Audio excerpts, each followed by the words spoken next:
Hello everyone, আসসালামু আলাইকুম। সবাই কেমন আছেন? আশা করছি সবাই অনেক বেশি ভালো আছেন। আমিও কিন্তু বেশ ভালো আছি। তো হ্যাপি নিউ ইয়ার সবাইকে। তো এই বছরের শুরুতে এতটাই ব্যস্ত ছিলাম যে কোনো প্রকারের কোনো ভিডিও বানানোর আমি আসলে সুযোগ পাইনি। তো সে কারণেই হচ্ছে আজকে 4 তারিখ তো ভিডিও বানানোর সুযোগ পেলাম।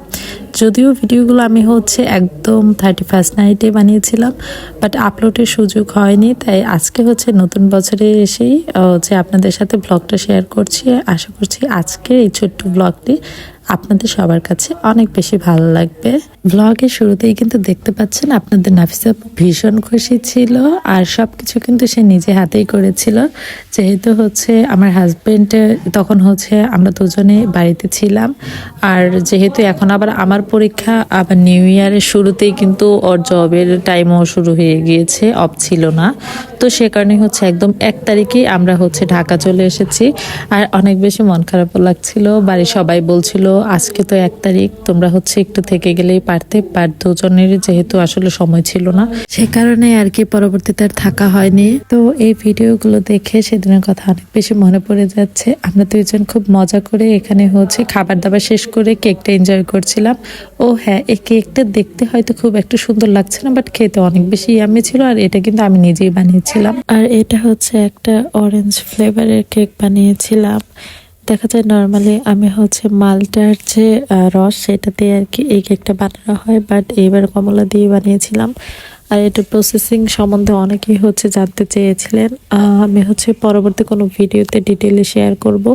আর আপনারা হচ্ছে যারা কখনোই পাউন্ড কেক বানাননি, আপনারা হচ্ছে আমার ইউটিউব চ্যানেল প্লাস হচ্ছে ফেসবুক পেজে কিন্তু দেওয়া আছে, আপনারা হচ্ছে চাইলে দেখে নিতে পারবেন। তো যাই হোক, এই কেকটার উপরে হচ্ছে আমার হাজব্যান্ড অনেক সুন্দর করে হ্যাপি নিউ ইয়ার লিখেছিল, বাট পরবর্তীতে আমি হচ্ছে সেগুলোকে সুন্দর করে মিক্সড করে তারপর কাট করেছিলাম। আর হচ্ছে ও কিন্তু আমাকে ভিডিও করার সময় অনেকটাই হেল্প করে থাকে সবসময়ই। আর যেহেতু প্রচণ্ড ঠান্ডা ছিল, তো আমরা চেষ্টা করছিলাম তাড়াতাড়ি আর কি কাজগুলো শেষ করার জন্য। কারণ হচ্ছে দেখা যায় এগুলো রেডি করার পরে আগে হচ্ছে ডেকোরেশনের কাজ শেষ করে তারপর নিজেদের আবার রেডি হওয়া লাগে। তো যাই হোক, চেয়েছিলাম আর কি সুন্দরভাবে একটু নিজেদের মতো করে সেলিব্রেশন করার জন্য। তো সে কারণে আর কি হচ্ছে সুন্দর করে সবকিছু সাজিয়েছিলাম। আসলে ছোট ছোট যেসব ড্রিম ছিল আমার, আমি হচ্ছে আমার হাজবেন্ডের সাথে শেয়ার করেছিলাম। পরবর্তীতে হচ্ছে সবসময় চেষ্টা করে আমরা ছোট সব ধরনের স্বপ্নগুলোকে পূরণ করার। তো যাই হোক, সেজন্য আর কি আলহামদুলিল্লাহ অনেক বেশি খুশি থাকি।